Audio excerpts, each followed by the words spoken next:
Hi guys, thanks for tuning in. If you like this video, don't forget to subscribe by hitting the button below. Enjoy.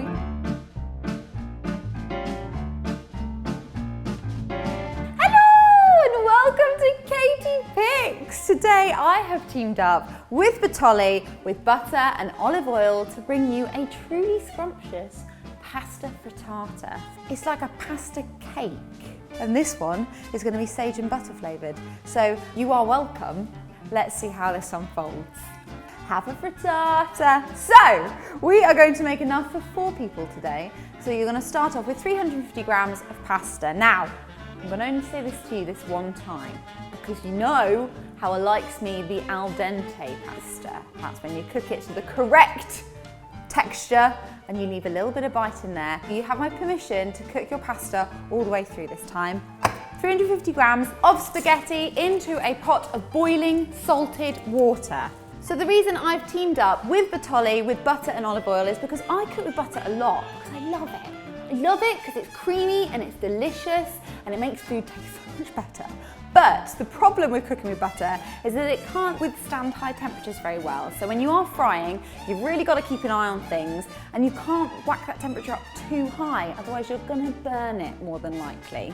Bertolli have gone and been very clever and combined butter with olive oil, which means that this stuff can withstand heats of up to 200 degrees centigrade. So whether you're frying and getting a bit distracted, which is quite commonly what happens to me, you don't have to worry about it burning, but you can also spread it on your toast, do it in your baking, whatever you need to do. So yeah, cheers for that, Bertolli. You've actually genuinely helped out my cooking experience.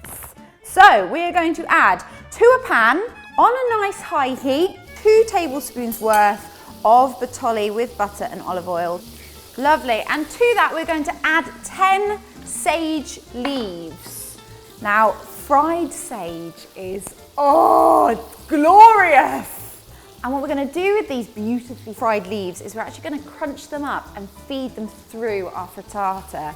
Lovely, look at that. I mean, normal butter at this point would be burning and smoking all over the place. To that, we're also going to add garlic. Now, this isn't going to stay in the recipe. This is, again, just to help flavour that beautiful butter.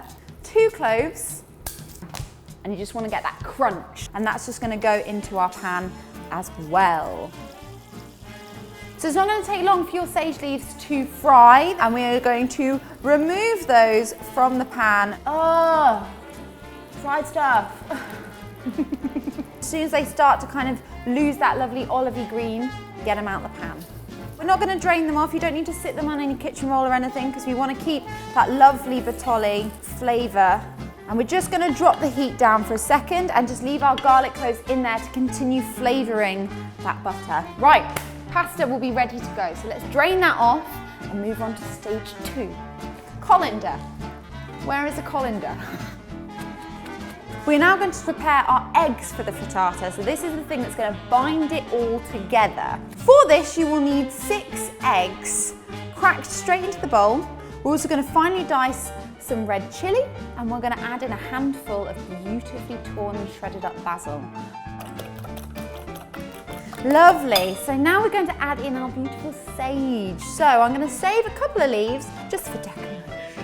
And then the rest of it, we're literally going to, you can either crumble it, you can chop it, you can pestle and mortar it. But I'm just going to crumble that into our egg mixture. I'm going to give that a good mix as well. We've got our pan back on a nice high temperature, because again, Bertolli can handle it. We're going to remove our garlic cloves, pop them even in the fridge. They'll store for up to 2 weeks, and you can add them into any of your dishes that you're cooking. They're already prepped for you. Give them a crunch and you've got like a pre-made garlic puree ready to go. The recipe that keeps on giving. To our lovely hot pan, we are going to now add in our pasta. You're going to get a bit of crispiness back using that Bertolli with butter and olive oil. Just get a lovely frazzle. That's what you want. Let it go a little bit golden. Let it go a little bit crunchy. So we've got some gorgeous crispy bits appearing. You just want to make sure it's nice and loose from the pan. Now it is time to add in our egg mixture. You're going to give it one very loving, very determined stir to make sure it's coated all the way through your pasta, and then you're going to leave it 4 minutes on a medium heat. So we're gonna bring that temperature back down now. We're gonna let it just have a little bit of time. It's still gonna catch, that temperature is still well and truly in the pan.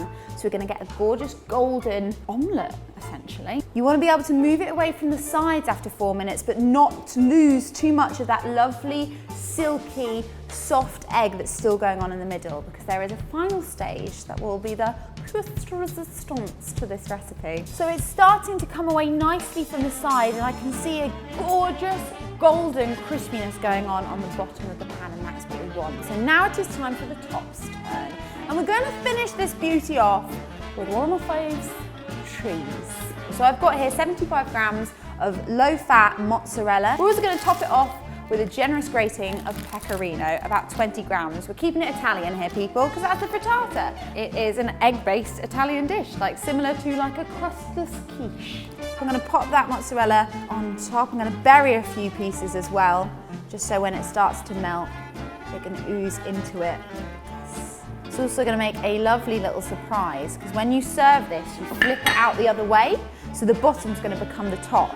So all that's left to do now is to pop this into a preheated grill for about 3 to 4 minutes, or basically until you see the top has gone gorgeously golden, but it still retains its wobble in the middle. We don't want an overcooked frittata.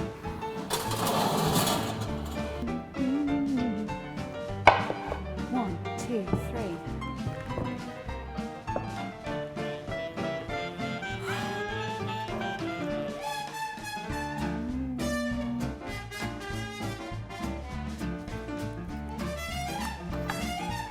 It's done, it looks great, it came out beautifully clean, and all that's left to do is the taste test.